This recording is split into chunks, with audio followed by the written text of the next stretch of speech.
Bismillahirrahmanirrahim. Assalamualaikum warahmatullahi wabarakatuh. Bapak Ibu para calon jemaah haji yang dimuliakan Allah Subhanahu wa taala. Apa kabarnya hari ini Bapak Ibu? Mudah-mudahan Allah senantiasa memberikan kesehatan, keberkahan, rezeki, perlindungannya kepada kita semua. Bapak Ibu calon jemaah haji yang dimuliakan Allah Subhanahu wa taala, di video kali ini saya ingin berbagi pengalaman saya sebagai petugas kesehatan haji Indonesia. Materi yang akan saya sampaikan pada kali ini tentang kegiatan jemaah haji selama di kota suci Madinah. Alhamdulillah, pada hari ini tanggal 12 Mei 2024, kloter awal untuk gelombang ke-1 hari ini akan diberangkatkan dari Bandara Tanah Air menuju Bandara Amir Muhammad di Madinah. Bapak Ibu calon jemaah haji yang dimuliakan Allah Subhanahu wa taala, pada kali ini saya ingin memberikan gambaran kegiatan jemaah haji selama di kota suci Madinah. Dengan maksud agar Bapak Ibu para calon jemaah haji yang sudah berangkat mungkin sebuah memori atau kenangan, yang belum berangkat menjadi sebuah motivasi untuk bisa menunaikan ibadah haji di tahun depan. Kemudian bagi yang sedang menjalankan ibadah haji hari ini, mudah-mudahan ini bisa menjadi satu gambaran juga untuk melakukan kegiatan-kegiatan selama di kota suci Madinah. Bapak Ibu calon jemaah haji, kita mulai saja. Ketika jemaah haji berangkat atau tiba di Bandara Amir Muhammad, maka di situ jemaah haji akan menjalani pemeriksaan ya di bandara tersebut. Nah, ketika tiba di situ, jemaah haji akan disambut oleh panitia ibadah haji untuk yang ada di Bandara Madinah. Dan biasanya setelah tiba di situ, jemaah haji akan dipandu oleh petugas haji untuk memasuki bis. Nah, sedangkan koper besar terutama ini nanti biasanya untuk dipastikan dulu keberadaannya. Biasanya nanti ada ketua kloter, pembimbing ibadah, pokoknya tim panitia haji yang mendampingi Bapak Ibu calon jemaah haji bersama ketua rombongan, ketua regu, dan dibantu mungkin jemaah yang lain untuk memastikan keberadaan kopernya. Nah, kalau misalkan kopernya tidak ketemu seperti yang sudah saya sampaikan, ketika panitia menyuruh Bapak Ibu calon jemaah haji naik bis, silahkan naik bis saja. Nanti juga koper besarnya akan sampai di hotel tempat Bapak Ibu calon jemaah haji tinggal. Nah, setibanya di hotel, nanti akan disambut oleh panitia penyelenggara ibadah haji yang ada di hotel tersebut. Kemudian nanti silahkan Bapak Ibu calon jemaah haji duduk dulu di lobi hotel ya. Duduk dulu di lobi hotel, kalau ada makanan silahkan makan. Nah, nanti ketua kloter, kemudian pembimbing ibadah bersama tim kesehatan, karom, nanti akan mengatur penempatan jemaah haji. Nah, nanti jemaah haji akan dikasih kunci tuh, masing-masing kunci. Biasanya satu kamar itu berisi 4 sampai 6 orang mungkin ya di kamar tersebut. Nah, Bapak Ibu calon jemaah haji yang dimuliakan Allah Subhanahu wa taala, kemudian silakan Bapak Ibu semua masuk ke kamar. Nah, nanti akan diinstruksikan tuh biasanya melalui karomnya atau melalui karunya awal mulai arba'in. Karena nanti para calon jemaah haji di kota suci Madinah ini akan melaksanakan sholat arba'in. Apa itu sholat arba'in? Sholat 40 waktu secara berjamaah dengan imam Masjid Nabawi yang tidak terputus. Nah, seperti itu ya. Nanti kapan nih mulainya? Saya contohkan misalkan Bapak Ibu calon jemaah haji tiba ketika menjelang subuh misalkan atau setelah subuh. Nanti biasanya awal sholat arba'innya akan dimulai pada waktu zuhur. Ya, ingat pada waktu zuhur. Nah, berapa lama tinggalnya para calon jemaah haji di kota suci Madinah ini, para calon jemaah haji akan tinggal di kota suci Madinah ini selama 8 hari. Jadi kalau ada satu waktu, sholat satu hari adalah 5 waktu, 5 kali 8 itu ada 40 waktu. Nanti di hari ke-9-nya para calon jemaah haji akan yang gelombang pertama akan menuju kota ya. Nah, di situ nanti para calon jemaah haji akan melaksanakan sholat arba'in. Nah, Bapak Ibu calon jemaah haji jangan samakan dengan di tanah air ya. Kalau sholat di Masjid Nabawi berjamaah, kalau baru adan adan baru berangkat, jangan harap dapat tempat di dalam. Pasti akan di luar pagar atau di pelatarannya saja. Apalagi kalau musim hajian, mungkin nanti hanya di luaran pagar. Jadi saya sarankan sebelum azan, mungkin setengah jam sebelum azan Bapak Ibu calon jemaah haji sudah berangkat ke masjid, ya, ke Masjid Nabawi atau 1 jam sebelumnya. Kemudian masuk nanti di sana sambil menunggu azan, bisa Bapak Ibu calon jemaah haji isi dengan mengaji Al-Quran, berdoa, berzikir ya di situ. Nah, Bapak Ibu calon jemaah haji itu mungkin tips saya ya. Jangan pas adzan baru berangkat ke masjid, tapi 1 jam sebelumnya mungkin harus sudah berangkat ke masjid supaya dapat di dalam Masjid Nabawi. Bapak Ibu calon jemaah haji yang tidak kalah pentingnya kegiatan selain arba'in adalah masuk ke Raudah. Seperti yang saya sampaikan di video-video sebelumnya, bahwa untuk masuk Raudah ini, pertama bisa ada 2 cara. Yang pertama dengan menggunakan tasreh, yaitu surat izin nantinya, yang akan dikoordinir oleh ketua kloter, nanti atau ketua rombongan, berarti ini nanti masuknya itu secara berombongan. Jadi nanti misalkan kloternya Bapak Ibu calon jemaah haji nanti akan berangkat untuk masuk ke Raudhah. Ya, itu dengan tasreh surat izin. Itu yang pertama. Jadi jangan khawatir kalau Bapak Ibu calon jemaah haji tidak punya handphone atau aplikasi, nanti ada yang pakai aplikasi nusuk ya. Jadi masih tetap bisa masuk ke Raudhah minimal dalam satu periode itu, dalam 8 hari itu bisa masuk ke Raudhah 1 kali. Nah, kemudian cara untuk masuk ke Raudhah tersebut, ada juga yang menggunakan aplikasi yang namanya aplikasi nusuk. Di video sebelumnya, saya sudah memberikan gambaran bagaimana menggunakan aplikasi nusuk ini. Jadi sebuah aplikasi untuk bisa masuk ke Raudhah. Nah, silahkan diinstal saja aplikasinya, aplikasi nusuknya, nanti akan Bapak Ibu buat untuk akun baru ya, akun baru itu biasanya dalam berbahasa Inggris. Bapak Ibu calon jemaah siapkan saja nomor paspor dan nomor visanya untuk dimasukkan ke situ. Nah, nanti setelah bisa login, masuk ke aplikasi nusuk, nanti di situ ada kita mau reservasi itu, reservasi untuk bisa daftar untuk masuk ke Raudhah itu. Nah, biasanya nanti ada tanggal yang tidak bisa dan ada tanggal yang bisa. Nah, nanti yang tanggal yang bisa itu silahkan diklik mau tanggal berapa gitu di situ. Nah, ini biasanya hanya untuk perorangan.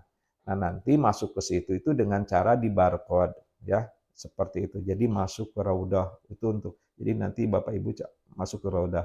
Nah, bagaimana untuk yang sakit? Nah, yang terutama yang pakai kursi roda nanti itu akan diprioritaskan dengan memakai tasreh ya, surat izin. Jadi Bapak Ibu yang sakit yang pakai kursi roda nanti akan didorong untuk masuk ke prioritas ya, akan diprioritaskan untuk masuk duluan. Dan biasanya nanti akan berada di Raudhahnya itu di paling depan, biasanya itu pengalaman saya. Nanti akan didampingi oleh yang mendorongnya. Yang mendorongnya juga nanti akan duluan masuk. Alhamdulillah ya, itu karunia berkah dari mau mendorong pasien yang atau jemaah haji yang sakit. Nah, itu ya di Raudhah silahkan nanti ini merupakan taman surga, tempat yang mustajab, segala doa insya Allah Allah kabulkan. Nah, Bapak Ibu calon jemaah haji yang dimuliakan Allah Subhanahu wa taala, setelah dari Raudah, nanti Bapak Ibu mungkin akan ziarah ke makam Rasulullah yang ada di Masjid Nabawi. Di situ nanti ada makam Rasulullah Shallallahu alaihi wasallam, kemudian makam Sayyidina Abu Bakar As-Siddiq, kemudian makam Sayyidina Umar bin Khattab, kemudian ada makam Sayyidina Utsman bin Affan. Nah, nanti Bapak Ibu nanti ziarah ke situ ya, berdoa, mendoakan Rasulullah Shallallahu Alaihi Wasallam. Assalamualaikum ya Rasulullah, ya, mungkin bersalawat di situ, mendoakan ya. Kemudian setelah berziarah di ke makam Rasulullah, kemudian Sayyidina Abu Bakar As-Siddiq, Sayyidina Umar bin Khattab, dan Sayyidina Utsman bin Affan. Nah, nanti di dekat Kubah Hijau, kalau misalkan imam menghadap sholat, jadi sebelah kiri imam, jadi sebelah kiri Kubah Hijau itu nanti ada pemakaman baqi, Bapak Ibu calon jemaah haji. Pemakaman baqi di mana sahabat-sahabat Rasulullah, ada juga istri Rasulullah, keluarga Rasulullah dimakamkan di situ. Jadi ada pemakaman yang namanya pemakaman baqi. Dan itu kalau misalkan dibuka untuk berziarah, biasanya laki-laki saja yang bisa masuk. Tapi kadang-kadang ditutup juga, jadi kita hanya bisa melihat dari luar untuk pemakaman baqi ini. Nah, kemudian Bapak Ibu calon jemaah haji, kemana lagi nih kita untuk berziarah? Nah, sebelum ke situ, misalkan Bapak Ibu calon jemaah haji setelah itu pulang ke hotel nih. Nah, di hotel ini nanti Bapak Ibu calon jemaah haji akan dapat jatah makan selama 3 kali. Jadi jatah makan pagi, siang, dan malam. Nah, yang perlu saya ingatkan kembali, lihat jam makan paling lambat makanan itu dimakan. Saya di video sebelumnya sudah saya sampaikan bahwa itu harus dilihat paling telat kapan itu dimakan makanan. Misalkan kalau pagi itu biasanya jam 9 itu, kalau sudah lewat jam makan paling lama dimakan jam 9. Kalau siang biasanya jam 4 sore. Kalau untuk jatah makan malam biasanya paling lambat jam 9 malam. Jadi kalau lewat dari situ jangan dimakan. Takutkan makanan ini menjadi basi dan akan mengganggu atau menimbulkan penyakit pencernaan. Nah, Bapak Ibu calon jemaah haji itu salah satu kegiatannya. Nah, nanti akan ada ziarah-ziarah. Biasanya itu sudah paketnya haji, ada ziarah nanti yang dikoordinir oleh ketua kloter ya. Nanti dengan ketua rombongannya berziarah. Kemana ziarahnya dan kapan waktu ziarahnya? Itu biasanya waktu ziarahnya itu setelah sholat subuh. Biasanya setelah sholat subuh. Dan nanti akan selesainya itu sebelum zuhur. Karena mengejar arba'in itu ya. Jangan sampai zuhurnya lewat. Jadi kalau lewat enggak pas 40 waktu. Jadi nanti pas setelah sholat subuh, nah Bapak Ibu sekalian, kalau waktunya ziarah, jangan langsung keluyuran kemana-mana, langsung pulang ke hotel ya. Kalau waktunya ziarah nanti karena akan ada ziarah gitu. Jadi biasanya kan habis sholat subuh itu kemana dulu. Nah nanti bisa ketinggalan dengan bisnya. Nah nanti biasanya setelah sholat subuh langsung pulang ke hotel gitu ya. Jadi seperti itu. Nah, nanti akan masuk secara berombongan, mungkin nanti disediakan bisnya, masuk ke hotel. Nah, yang saya ingatkan, waktu ziarah ini nanti kan cuaca di Arab Saudi ini panas. Ya, biasanya panas menjelang sampai jam 10-an itu udah sangat panas ya. Jadi, bawa alat pelindung diri. Pertama apa saja? Bawa payung, bawa topi, kemudian kacamata hitamnya dibawa, ya. Kemudian usahakan bajunya itu lengan panjang ya, supaya bagian tubuh kita juga terlindungi. Nah, kemudian apalagi ya tentu alas kaki ya. Kemudian semprotan wajah itu juga harus dibawa. Kemudian bawa tumbler ya, bawa air minum. Kemudian bawa bekal juga makanan seperti kurma atau roti-roti ya untuk dibekal selama di perjalanan. Itu saya ingatkan seperti itu. Nah, Bapak Ibu calon jemaah haji, nah setelah duduk di bis nanti akan secara berombongan nanti akan melakukan ziarah. Yang pertama kemana dulu? Nah ini biasanya terserah tuh. Ada yang kemana, ada yang ya, saya contohkan aja ya, itu urutannya bisa berbeda-beda. Misalkan yang pertama ke Masjid Kuba. Nah ini adalah masjid pertama ya yang didirikan dengan dasar takwa. Nah, Rasulullah pertama kali sholat di situ. Nah, ini Masjid Kuba biasanya ini disunahkan ya. Mungkin nanti para ustadz, para kiai bahwa kalau sholat sunat 2 rakaat di Masjid Kuba, sunahnya itu kalau nggak salah hari Sabtu ya, Pak Ustadz, Pak Kiai.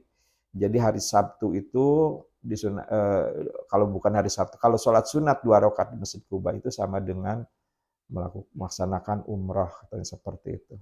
Nah, Bapak Ibu calon jemaah haji yang saya ingatkan biasanya jarak dari bis ke masjid itu cukup jauh. Kalau dulu ya 2023, nanti sekarang 2024 seperti apa. Jadi awas setelah dari masjid jangan sampai ketinggalan bis ya, suka nyasar-nyasar suka ini. Jadi berombongan saja, jangan sendirian ya, ceceleng-cengan. Kalau orang Sunda bilang ceceleng-cengan sendiri. Jadi berombongan saja setelah sholat sunat dari Masjid Kuba lalu naik bis kembali. Biasanya nanti ke Masjid Kiblatain. Nah, Masjid Kiblatain ini dari Masjid Kuba misalkan ke Masjid Kiblatain. Ada yang berhenti, ada yang cuma lewat saja. Ya syukur-syukur bisa berhenti di situ ya di Masjid Kiblatain. Kiblatain ini dari perpindahan kiblat ya, yang tadinya ke arah Palestina ya, Masjidil Aqsa mungkin ya di situ menjadi ke arah Ka'bah gitu ya. Dari seperti itu adalah Masjid Kiblatain, jadi Masjid Kiblatain.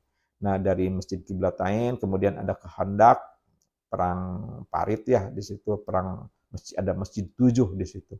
Ada kehendak, mudah-mudahan bisa berhenti juga di situ, tapi biasanya lewat-lewat juga. Nah, kemudian ke Jabal Uhud. Nah, ke Jabal Uhud, tempat terjadinya peristiwa Uhud, di mana salah satu paman Rasulullah, yaitu Sayyidina Hamzah gugur di situ, di samping 70 sahabat Nabi yang syuhada, ya, yang gugur waktu berjihad.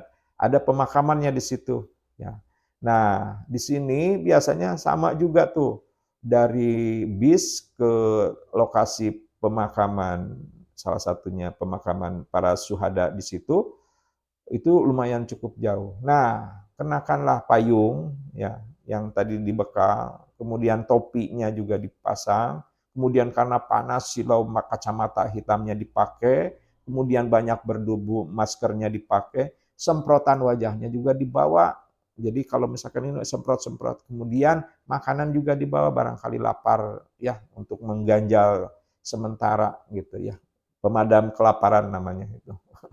Jadi dibawa saja Bapak Ibu calon jemaah haji. Nah, nanti kita datang ke Jabal Uhud. Nah, di situ ada yang namanya bukit ya. Tapi itu bukan bukit Jabal Uhud, bukan Jabal Uhudnya. Jadi bukan Jabal Rihmah. Jadi tempat memanah ya, tempat memanah waktu terjadinya perang di situ ya. Waktu terjadinya perang di situ, tempat memanahnya para sahabat di situ. Itu Jabal Rihmah. Kemudian nah itu juga jauh juga tuh dari bis ke ini kita jalan kaki ya. Kemudian nanti langsung ke pemakaman para syuhada di situ. Kita mendoakan ya, bukan minta doa.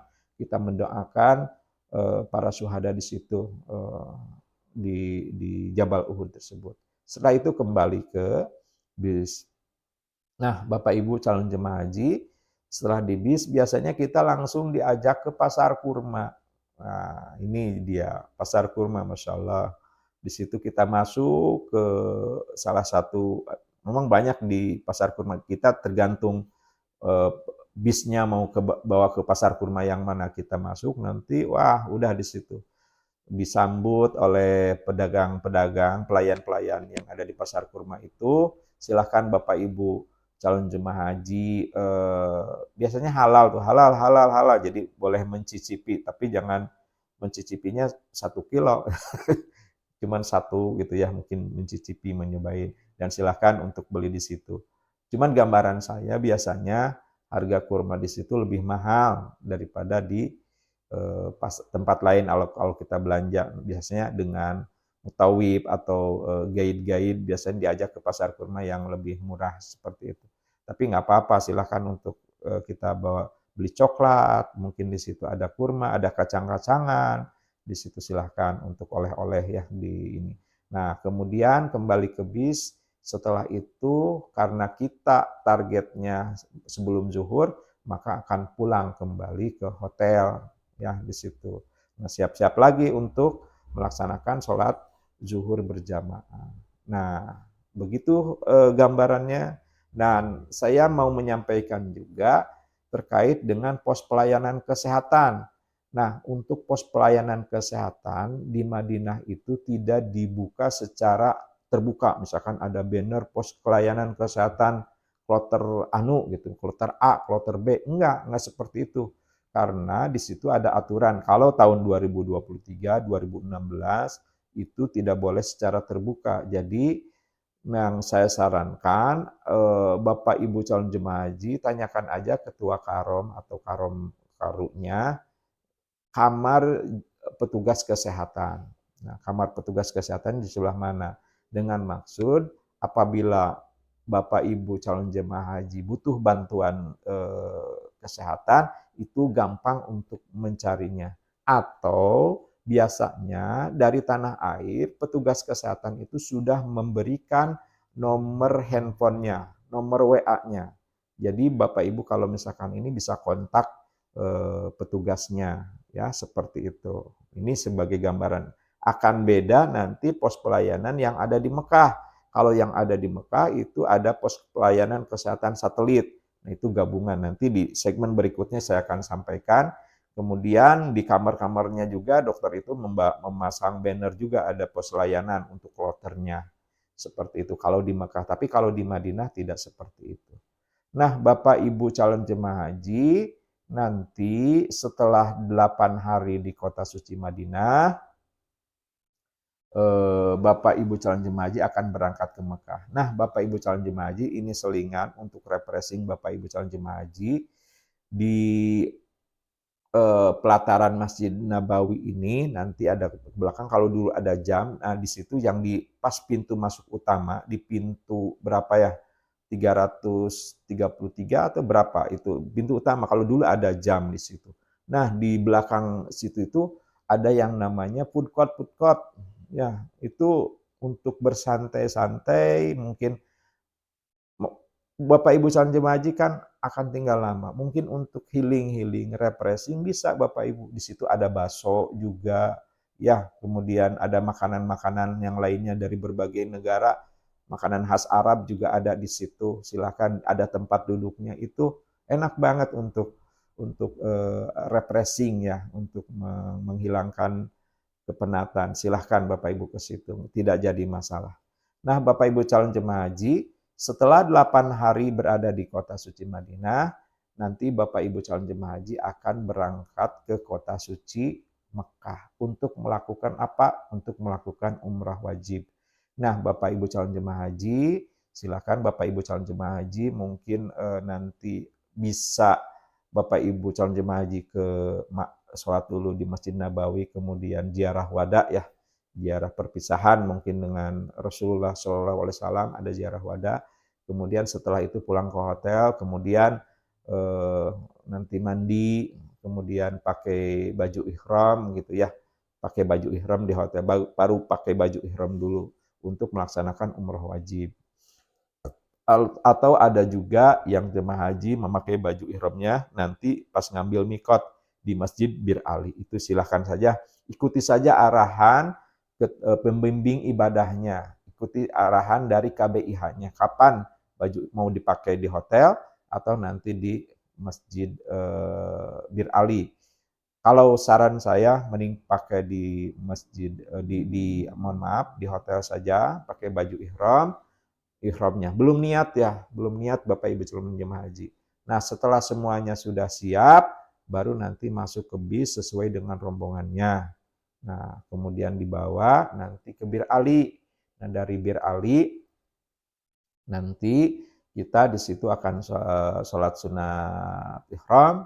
Kemudian, nah yang niatnya ada yang di masjid, ya mungkin kalau jemaah-jemaah yang sudah yang sudah berkali-kali melaksanakan ibadah haji atau ibadah umrah sudah paham, mungkin niatnya langsung di masjid baca doa niat umrah labbaik Allahumma umratan. Kemudian ada juga nanti yang setelah naik di bis, ya naik di bis nanti ada pembimbing ibadahnya yang akan atau karomnya siapapun nanti yang akan memandu Bapak Ibu untuk membacakan niat umroh. Nah, jangan lupa untuk jemaah laki-laki agar celana dalamnya harus sudah dilepas, tidak ada. Nah, biasanya nanti petugas akan mengingatkan tuh, Bapak Ibu calon jemaah haji, barangkali ada yang masih pakai celana dalam, itu harus dibuka. Nah, itu Bapak Ibu calon jemaah haji harus jangan ada yang pakai celana dalam ya. Nah, setelah dibuka semua siap, baru membacakan niat di bis. Biasanya ada yang juga yang di bis untuk meniatkan umrah labbaik Allahumma umratan. Kemudian nanti akan berangkat menuju ke Mekah, perjalanan kurang lebih 5-6 jam, jarak dari Mekah ke Madinah dari Madinah ke Mekah itu sekitar 500 km. Nanti setelah sampainya di Mekah, nah nanti kita akan lanjut ya, nanti di Mekah masuk ke hotel, kemudian istirahat sebentar, langsung melaksanakan rangkaian selanjutnya tawaf, tahalul, tawaf, sa'i dan tahalul. Nah, setelah itu kembali ke hotel, ganti baju, udah selesai di situ. Nah, itu saja mungkin Bapak Ibu calon jemaah haji gambaran kegiatan jemaah haji selama di kota suci Madinah. Mudah-mudahan ini bisa menjadi gambaran bagi Bapak Ibu jemaah haji atau bagi yang belum mungkin bisa membayangkan, bagi yang sudah menjadi sebuah kenangan terindah selama melaksanakan baik itu ibadah umrah atau ibadah haji. Dan bagi yang sedang mungkin bisa menjadi panduan ya, mudah-mudahan jadi panduan, gambaran juga nanti tahu kegiatan-kegiatannya yang akan dilaksanakan di Kota Suci Madinah untuk gelombang yang pertama. Nah, untuk yang gelombang yang kedua hampir sama kegiatannya, cuma nanti dari Mekah setelah proses hajian ya, dari Mekah menuju ke Madinah. Nah, kegiatannya hampir sama di situ, cuman pas pulangnya saja. Pas pulangnya nanti tidak ke Mekah lagi, biasanya langsung pulang dari Bandara Amir Muhammad yang ada di Madinah menuju ke bandara yang ada di tanah air. Itu saja Bapak Ibu calon jemaah haji, sekali lagi selamat menjalankan ibadah haji untuk gelombang perdana ini yang tanggal 12 Mei ini untuk yang akan diberangkatkan 12 Mei 2024. Mudah-mudahan Allah berikan kesehatan, kelancaran, kemudahan, keselamatan, hajinya makbul dan mabrur. Amin ya rabbal alamin. Billahi taufiq wal hidayah. Assalamualaikum warahmatullahi wabarakatuh.